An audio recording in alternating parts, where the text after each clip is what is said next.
Você com certeza já se deparou com algum jogo e pensou assim, esse jogo aí ele tem muita carinha de jogo feito em Unreal. Até com um certo preconceito talvez você já tenha falado isso. E eu quero comentar nesse vídeo por que isso acontece, o que é verdade e o que é mentira envolvendo isso. E já de cara, todos os jogos que vão passar aqui são jogos feitos em Unreal, para você exercitar esse pensamento e não sair por aí falando algumas besteiras. Para você que não sabe, eu sou Nery Neto, sou jornalista, especialista em Unreal Engine 5, aqui nesse canal eu falo sobre criação de jogos. Eu tenho meu curso de criação de jogos em que eu explico como você pode criar e contar as suas próprias histórias, tá aqui na descrição e no comentário fixado, é super interessante. Se em algum momento você, durante esse vídeo, sentir vontade de entender melhor Unreal e talvez até criar o seu jogo, dá uma olhada, tá aqui na descrição e no comentário fixado. O primeiro ponto que eu quero trazer é a variedade. Você já percebeu a quantidade de jogos que são feitos em Unreal? Talvez não. E aí você vê como tem estilos completamente diferentes muitas vezes, e escolhas artísticas para os jogos que são extremamente diferentes. Então, jogos que não têm aquela cara de Unreal Engine que muita gente acaba tendo preconceito. E por que isso acontece? Um jogo que você nitidamente consegue notar isso é o Harry Potter Hogwarts Legacy. Não o que eu recriei aqui no canal, não esse. Esse aí pode tirar, que nem parece Unreal, parece nada, mas tá aí o vídeo se quiser assistir. Mas dá pra ver no Hogwarts Legacy esse aspecto de Unreal e eu vou comentar aqui por quê. Mas primeiro, acho que a essa altura, pelos vídeos aqui que estão aparecendo dos jogos variados, você já entendeu que jogos em Unreal Engine não tem sempre a mesma cara, certo? São alguns. E a relevância de a gente falar isso é para você entender mais, ter mais informação e não sair repetindo algumas besteiras que são faladas. Unreal Engine é um motor gráfico. Você utiliza para criar o que você quiser, você dá as instruções. Você vai utilizar as técnicas de desenvolvimento de jogos que já estão na indústria há décadas. Você não vai reinventar a roda. Então tá tudo disponível para você utilizar com Unreal. Então se você sabe que Unreal é uma ferramenta, você consegue entender que o que vai sair dela, o que você vai fazer, depende de como você vai utilizar. Mas por que alguns jogos parecem ter esse aspecto genérico? O motor gráfico ele não sabe para o que ele vai ser utilizado. Ele não sabe se você vai querer um jogo cartunesco, se você vai querer um jogo com aspecto fotorrealista. Então, ele vem com algumas coisas padrões habilitadas, tecnologias, formas de encarar as coisas, de renderizar as coisas. E aí, o que você vai utilizar ou não, depende de você. Com isso, de cara, a gente já consegue ver que é muito mais fácil encontrar um jogo indie com cara de Unreal Engine do que jogos de empresas maiores. Porque essa galera mais indie vai utilizar o que tem de mais padrão, o que é fornecido de padrão da Unreal. Então eu consigo explicar de uma maneira simples. Decisão artística. Quando você está criando jogos, você tem o molde dos itens, então você tem ali a modelagem, você tem a textura aplicada a esses itens e você também tem pós-processamento. Como que você vai modelar esses itens? Eles vão ser estilizados ou eles vão ser realistas? Como que vai ser essa textura e os materiais? Também vão seguir ali uma lógica low poly, uma lógica Play 1, ou então uma lógica de última geração. E acho que um grande exemplo é o pós-processamento, que é algo adicionado a cada frame gerado pelo motor gráfico para dar um aspecto artístico ou mudar algum efeito. Se você pegar Hi-Fi Rush e colocar do lado de Harry Potter, você vai ver dois jogos feitos em Unreal Engine completamente diferentes. E Hi-Fi Rush, muita gente nem sabe que foi feito em Unreal.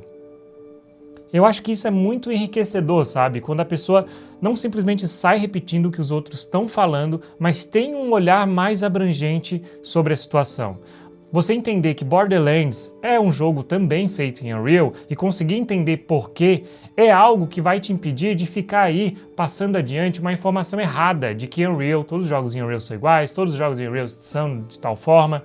Vai ser bom para você e vai ser bom também para a galera conseguir aproveitar jogos que às vezes são feitos em Unreal e que não tem nada de errado, sabe? Eu acho muito bizarro esse preconceito gigante que está se criando em cima de um motor gráfico incrível. Outro ponto que é complicado é o uso de assets, de itens, né? Então muitos jogos eles modelam absolutamente tudo do zero. Você vai criar um mouse, você modela esse mouse no estilinho que você quer. Alguns outros jogos já pegam de bibliotecas variadas, então pega daqui, pega dali, junta esses itens e acaba ficando com uma estética, às vezes, que é de flip assets, que a gente fala, que é justamente a utilização de vários assets que muitas vezes nem combinam para a criação de um jogo. E quanto mais indie você é, mais também você tende a usar isso. E qual é o motor gráfico que está se tornando o padrão da indústria indie atualmente? Então muitas vezes você vai jogar um jogo indie, vai ser Unreal e vai ter também esse aspecto com todas as tecnologias padrões da Unreal habilitadas, com o visual padrão da Unreal habilitado, com nenhum prompt, né, com nenhum comando que vai alterar a forma como funcionam essas tecnologias, e aí o jogo também vai ter essa quantidade de assets misturado e vai parecer mais um jogo feito em Unreal. E muitas vezes vai ter também uma qualidade inferior, porque é um jogo indie. Jogos que são da indústria AAA, eles investem uma grana absurda, milhões de dólares. Uma pessoa que criou sozinha, poxa. E além disso, a Unreal ela oferece todas as ferramentas necessárias para otimização. Só que otimização é um trabalho pesado que começa na etapa zero de um jogo. Não é nada fácil. E normalmente a Unreal está associada a jogos que tentam quebrar essa barreira do realismo. Se você pega Hellblade 2, cara, é fantástico. Black Myth: Wukong também tem um visual absurdo. E quando é feito em Unreal, o pessoal foca nisso. Se você pegar o Stalker 2, que é feito em Unreal e tem gráficos incríveis, vai ver que tem vários problemas. O jogo chegou com muitos problemas.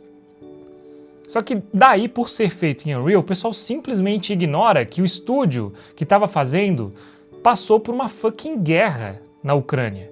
Se você pegar o The Last of Us, que foi, né, adaptado para o PC, que chegou completamente cagado no PC. O próprio Red Dead Redemption 2 para PC chegou pesadíssimo. Agora para pensar que com a Unreal, os estúdios eles conseguem lançar o jogo para todas as plataformas, com uma adaptação muito mais fácil. Alan Wake 2, eu vi gente falando que, que Alan Wake 2 era de Unreal, era feito em Unreal Engine, justamente por uma série de preconceitos que tem e uma falta de conhecimento. Alan Wake 2 é um jogo pesadíssimo, só que é um jogo que mira também lá em cima, ele vai ser pesado. E tem Cyberpunk, chegou cagadíssimo também. E o mais curioso disso tudo é que existe esse preconceito, tem uma galera que não tem o hardware necessário, às vezes, para jogar um jogo ou console, fica frustrado, reclama, e no meio disso tudo tem uma galera que está só se divertindo, entendendo isso. Então acho que é bacana a gente ter essa informação para não sair repetindo besteira e ter a consciência de que o motor gráfico, ele começa com algumas coisas padrões ativadas. E aí você tem que escolher como vai ser a modelagem dos itens 3D no seu jogo, como que vai ser cada textura, o aspecto desse jogo, se vai ser mais ali cartunesco, se não vai ser cartunesco, se vai ser realista, os materiais, e também o pós-processamento, que pode mudar completamente a cara do jogo. E se você quiser aprender a fundo, né, criar o seu jogo, a sua história, nota que a Unreal Engine está sendo utilizado por estúdios gigantes, tá? Eu fiz um vídeo só comentando os jogos que vão sair em Unreal aí pra frente, e cara, estúdios gigantes, não é à toa que eles estão utilizando o Unreal. Se você quiser aprender, né, de repente contar a sua história, ver como é que você pode criar o seu primeiro jogo, tem o meu curso aqui na descrição e no comentário fixado. Tenho certeza que você vai gostar dessa brincadeira e quem sabe até vire mais do que um hobby. Muito obrigado por ter assistido até o final. A gente se vê muito em breve. Grande abraço. Tchau, tchau. Fui!